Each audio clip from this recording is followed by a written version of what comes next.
Bien-aimés, bonjour une fois de plus. Ce matin, nous venons encore dans vos voitures, nous venons dans vos maisons, nous venons partout où vous êtes, par la voie de cette émission, pour vous annoncer la parole de Dieu. C'est vrai que la parole de Dieu, très souvent nous sommes plus habitués avec la parole de Dieu, mais nous n'exploitons pas la parole de Dieu. La parole de Dieu, c'est la vie, parce que celui qui nous a créés, c'est l'Éternel Dieu. C'est pour cela, ce matin, il a plu au Seigneur de nous donner encore la grâce de vous rencontrer là où vous êtes, afin que vous apportez la vie. Nous allons prier, Père de gloire, aide-nous, aide ceux qui vont nous écouter, qui vont nous suivre. Tu as préparé leur cœur, afin qu'ils soient sauvés, que tu les bénisses. Au nom puissant de Jésus-Christ, nous disons Amen. Bien-aimés, nous venons sur l'impact sur la repentance. C'est la continuité de l'impact sur la repentance. La fois passée, nous avons vu que la repentance apporte la guérison. Alors, nous avons parlé de la guérison physique avec Naaman. Mais aujourd'hui, l'impact sera sur les bénédictions spirituelles. Il est très important que nous puissions, d'abord bien aimé, lire un passage biblique qui va nous aider à comprendre. Nous sommes dans Actes chapitre 5, 31. Je disais Actes 5, 31. Prenez votre stylo, prenez votre carnet. Quand nous lisons la parole de Dieu, il faut la lire et la méditer et en faire votre vie. Quelles que soient les conditions, nous sommes étrangers sur la terre. Nous devons le savoir. Lisons la parole de Dieu. Actes 5, 31. Dieu a élevé à sa droite comme prince et sauveur pour donner à Israël la repentance et le pardon des péchés. Voilà. Dans ces passages, l'impact, ce qui suit la repentance directement, c'est le pardon des péchés. En fait, le pardon des péchés, c'est quoi? Ce n'est pas une blague. Chacun de nous, après avoir reçu la repentance, après avoir expérimenté la repentance, la première chose, il doit expérimenter le pardon des péchés. Mais qu'est-ce que c'est le pardon des péchés? Bien aimé, je vais vous dire, le pardon, en fait, selon Dieu, c'est quoi? Je peux vous dire que le pardon, c'est la dimension la plus haute de l'amour de l'Éternel Dieu. Le contraire de pardon, c'est la colère de Dieu. S'il n'y a pas de pardon, il y a la colère. Dieu détruit. Mais s'il y a le pardon, Dieu garde. Dieu entretient. Donc, chacun de nous est obligé. Nous avons vu que toute personne sur la terre est appelée à la repentance. Je ne cesse de dire ça, que repentance, dans la Nouvelle Alliance, dans votre Nouveau Testament, en grec signifie métanoïa. Méta, c'est-à-dire changer de mentalité, changer d'attitude vis-à-vis de Dieu et vis-à-vis de sa vie. Noia veut dire penser. Le cœur de l'homme, je ne cesse de le répéter, bien aimé, je vous dis que le cœur de l'homme n'a pas été créé pour de mauvaises pensées, non. Le cœur de l'homme a été créé pour de bonnes pensées. C'est comme une voiture, le moteur est un moteur qu'on doit mettre l'essence, vous venez mettre le gazole, le moteur va claquer. C'est pour cela que nous souffrons. Dieu dans son amour, il nous laisse, nous mettons de mauvaises pensées dans nos cœurs, mais il nous laisse, il attend, il patiente. C'est pour ça qu'il parle de la patience. Revenons sur le pardon. Donc le pardon, c'est le niveau, la dimension la plus haute de l'amour de Dieu. Là où il n'y a pas de pardon de Dieu, il y a la destruction. C'est pour cela, bien aimé, nous parlons plus maintenant de cette grande bénédiction qui est le pardon, qui est l'impact de la repentance. Je peux vous confirmer une chose. Le pardon de l'Éternel Dieu nous apporte quoi? Ça se passe comment? Quand on dit que Dieu te pardonne, cela veut dire que Dieu efface. Il y a des choses qu'il faut retenir. Dieu efface d'abord. D'abord, il transforme ton cœur. ton âme. L'âme qui était insensible à la parole de Dieu, l'âme devient sensible à la parole de Dieu. Deuxièmement, le pardon apporte que Dieu efface toutes les mauvaises pensées. Et là, il y a une guérison intérieure. C'est pour cela que nous disons que, comme impact de la repentance, la bénédiction, la première bénédiction que nous recevons, c'est le pardon de l'Éternel Dieu. C'est très très important, bien-aimé, pour le pardon. Quelqu'un dit qu'il a reçu le pardon de Dieu et qu'il s'est repenti, la première chose, il va voir qu'est-ce que Dieu a effacé en lui. Si on a été menteur, on ne voit plus le mensonge. On dit, ah, gloire à Dieu, Dieu m'a pardonné. On a été impudique, on ne l'est plus, on dit, ah, Dieu m'a pardonné. Donc, il efface. Quand Dieu efface, ce n'est pas les tableaux des hommes qu'on fasse, il y a quelque chose. Quand Dieu efface un péché dans ton cœur, il est réellement effacé. C'est-à-dire, ces péchés n'existent plus. Dieu est le seul à expérimenter cette grande bénédiction, le pardon de l'Éternel Dieu. Mais la voie, l'exercice, c'est la repentance. Sans la repentance, il n'y a pas de pardon de péché. C'est-à-dire que ta vie est toujours en danger. Ça, c'est une grande bénédiction que nous ignorons qui vient de la repentance. C'est ça aussi on appelle le fruit de la repentance. Deuxième aspect du pardon. Quand l'Éternel Dieu a pardonné, c'est-à-dire que tu t'es repenti et l'Éternel Dieu a pardonné tes péchés, a pardonné, automatiquement, tu deviens comme l'Éternel Dieu. Tu as aussi la capacité de pardonner les autres. C'est-à-dire quoi? C'est-à-dire que tu es capable, ton cœur est devenu sensible. Et celui qui t'a fait du mal, tu peux le pardonner, c'est-à-dire quoi? Tu le remets à l'état de joie. C'est-à-dire, ton cœur arrive selon Ésaïe 43, 18, d'oublier tous les mauvais souvenirs, tous les mal que l'autre a fait. Là, tu as atteint le même niveau que l'Éternel Dieu. Donc ça, c'est la conséquence, l'impact de pardon, de la repentance comme fruit, le pardon que tu as reçu de l'Éternel Dieu et le pardon que tu peux aussi accorder aux autres. Parce que celui qui accorde le pardon à l'autre, même le rancœur et la rancune ne sont plus dans son cœur. Il crée vraiment une joie dans le cœur de l'autre. Il crée également la paix dans le cœur de l'autre. Et celui-là est libéré. Mais je vais vous dire une chose. Si tu ne pardonnes pas quelqu'un, tu es prisonnier toi-même. Tu ne t'es pas encore repenti. Donc, il faut nécessairement une repentance vraie du changement du cœur. Troisième élément, bien aimé, sur le pardon comme un bénéfice, comme une bénédiction de la repentance qui découle de la repentance. Toi aussi, si tu fais le mal à quelqu'un, si réellement tu t'es repenti, tu vas utiliser l'humilité d'aller vers l'autre pour restaurer son autorité, pour restaurer sa personnalité. Si tu avais volé, tu peux restituer. Ça, c'est un cœur repentant. Mais si tu avais détruit, tu peux réparer. C'est un cœur repentant. Donc, tu cherches à tout prix de donner la dignité, de donner la joie, de donner la paix à l'autre dans son cœur. Voilà le fruit de la repentance. Voilà une bénédiction spirituelle dans la repentance. Une repentance où il n'y a pas le pardon des péchés, ce n'est pas une repentance. Un bon fils de Dieu doit avoir le cœur de Dieu. Ça, c'est trois dimensions de repentance. Nous prenons un exemple d'Ésaü et Jacob, que vous connaissez bien. Jacob avait volé la bénédiction d'Ésaü. Il a été béni énormément. Mais il avait de rancœur dans son cœur. Il se disait, mais j'ai volé, malgré cette richesse.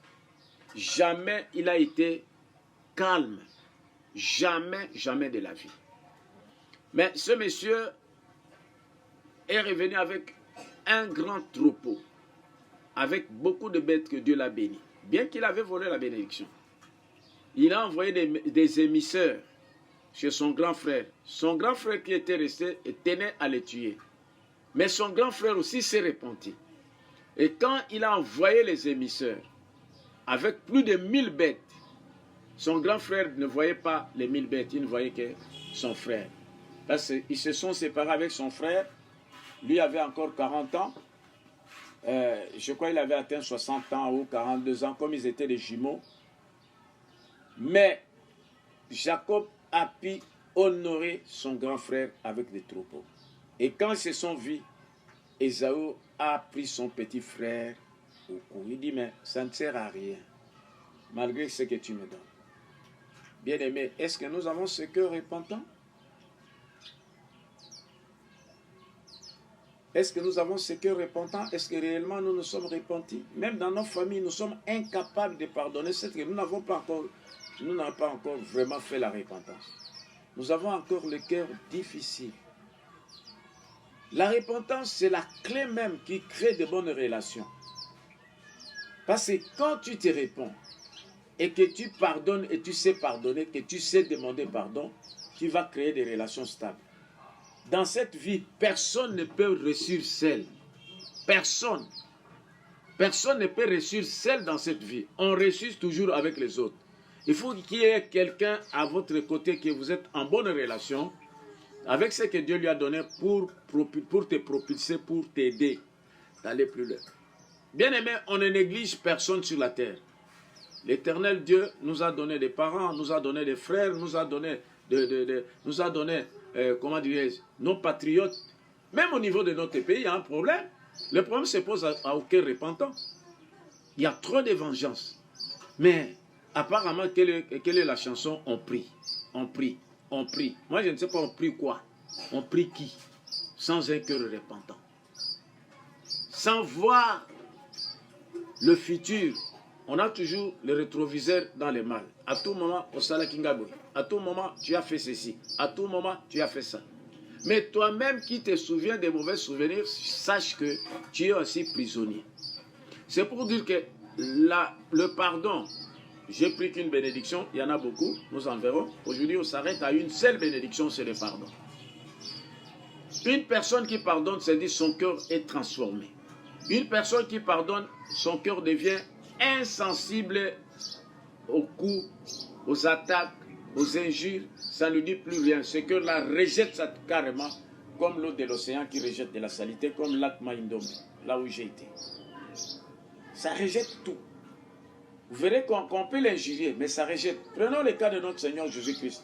Même ceux qui l'ont giflé, ce sont les gens qui l'a guéri. Mais son cœur n'encaissait pas de mauvaises choses. Son cœur rejeté. Son cœur rejeté. Celui qui garde les choses dans son cœur. Tu m'as fait ceci, tu m'as fait... Il prend l'album là des mauvais souvenirs. Tu m'as fait ceci, tu m'as fait cela, tu m'as fait ça. Ce cœur-là n'est jamais repenti. C'est pour cela, frères et sœurs, si nous voulons vivre longtemps, sans souci, sans rancœur, pour ne pas souffrir des AVC, pour ne pas souffrir de l'estomac, pour ne pas souffrir, je ne sais pas de quel genre de maladie, nous devons avoir un cœur repentant, bien aimé, qui amène à la guérison du cœur par le pardon. Le pardon, la plupart des gens disent que non, le pardon est une force qui libère. Effectivement, ça te libère toi-même. Nous avons l'habitude de dire ceci. Il y a des gens qui provoquent les choses pour que tu puisses l'haïr. Là déjà, cette personne qui veut que tu l'haïsses, il a déjà détruit ton cœur. Il te force de l'haïr. Et il y a un cœur repentant pour rejeter. Un cœur sensible à la parole de Dieu, un cœur insensible aux mauvaises pensées. Voilà, le pardon est une bénédiction. C'est pour cela qu'il dit, il a donné à Israël la repentance et le pardon des péchés. Donc, c'est une grande bénédiction, une des grandes bénédictions de pardon. Que celui qui pardonne atteint le niveau le plus élevé de l'amour comme l'Éternel Dieu, et c'est un fils et fille de Dieu. Bien aimé, voilà, c'est par cet exemple, il y a plusieurs exemples. J'ai connu, je donne un dernier témoignage, j'ai connu un aîné, ça m'a étonné, je ne savais pas moi-même parce que je n'avais pas un cœur repentant. Cet aîné-là, vous pouvez le jurer le matin, mais le soir tu viens, tu as besoin de lui, tu as besoin de quelque chose, il prend quelque chose, il te donne. Et puis il fait ceci, il te donne. Ceux qui lui ont fait le mal, il leur fait du bien. Moi, je lui ai posé une question. Quel est ton secret? Il ne m'a pas pu répondre. Je commençais à l'observer. J'ai dit, quel est ton secret? Mais quand j'ai compris que la repentance apporte le pardon, cette force-là de rejeter le mal dans son cœur. Ah, j'ai dit, monsieur là, il a bien expérimenté la repentance. Je me souviens aussi du conseil de mon père. J'étais encore jeune, je n'étais pas encore marié. Mon père me disait ceci. Écoute, mon fils, si tu te chamailles avec ta femme, quand tu sors, prends l'argent, donne ta femme pour réparer. Je me suis dit, mais qu'est-ce que vous me racontez? Il dit oui. Mon père me dit, qu'est-ce que tu as à voir, les querelles que tu as avec ta femme avec à manger? Je dis, mais ça c'est quoi? Papa, vous me racontez. Il dit, non, mais moi je te dis, même si vous vous êtes battu avec votre femme, avant de sortir, prenez l'argent, tu lui donnes ça. Je dis, papa, mais qu'est-ce que vous me racontez? Moi je suis fâché, je dis, tu seras un très mauvais mari. Il faut savoir distinguer à manger et votre querelle. Il dit, ce n'est pas vrai. Et il ajoute, mais quand tu as une femme, vous vous êtes chamaillé, vous lui donnez l'argent pour préparer, cette femme refuse, c'est une nouvelle soin, il faut se séparer d'elle. Et à cette époque, je n'avais pas compris. C'est quand je suis devenu chrétien, en expérimentant la repentance, j'avais compris que ça c'était la haute sagesse. Cela veut dire que celui qui fait du bien à la place du mal, c'est une personne. En fait, son cœur n'est plus sensible au mal. Voilà, c'est là où nous pouvons dire que réellement, nous nous sommes repentis et nous sommes des chrétiens. Repentons-nous envers Dieu pour avoir une bonne relation avec l'éternel Dieu. Repentons-nous également pour être en bonne relation avec la famille, les amis et tout le monde. Je sais que le monde est plein de mauvaises choses. Dans notre entourage, toujours, il y a des spécialistes, ils sont là, des provocateurs. Ils sont toujours là pour vous apporter des mauvaises pensées pour détruire votre cœur. Attention à votre cœur. Le pardon est le seul médicament qui répond à ces passages bibliques. Proverbe 4, 23 qui dit « Prends soin de ton cœur plus que autre chose. » Quand ton cœur encaisse des soucis, encaisse des inquiétudes, c'est la porte pure et simple des démons et de la mort. On m'a apporté le troisième témoignage. Au plus tard, c'était hier, il y a une femme. Malheureusement, le monsieur semble être un pasteur. Et quand il quitte son assemblée, la réunion, il vient, il injurie sa femme, il injurie. Finalement, au bout de 3 jours, on a vu la femme les pieds gonflés. C'est-à-dire, ça avait touché son cœur. On a amené la femme à l'hôpital, on a vu des taches au niveau de son cœur et au niveau de l'estomac. Est-ce que réellement ce monsieur qui s'est dit pasteur, il s'est repenti? Sans le pardon, c'est-à-dire sans repentance, il n'y a pas de pardon. Et sans pardon, il n'y a pas de bonne relation. Et sans pardon, il n'y a pas aussi la paix. Je vous invite, vous qui êtes là, vous qui me suivez ici à la télévision, c'est le temps. Bien-aimés, surtout dans les mariages, la clé du mariage, c'est le pardon. C'est parmi des clés qui font le succès des mariages. Chacun de nous est imparfait. Et pour supporter quelqu'un, il faut avoir un cœur repentant, un cœur de pardon. Qui rejette, qui oublie, qui propose des solutions. On va vous appeler élite. Parce qu'un élite, c'est celui qui propose des solutions. On va vous appeler responsable. Mais dans notre nation, c'est terrible. C'est une nation qui doit se repentir réellement envers Dieu et envers nos prochains. Que la paix du Seigneur soit avec vous.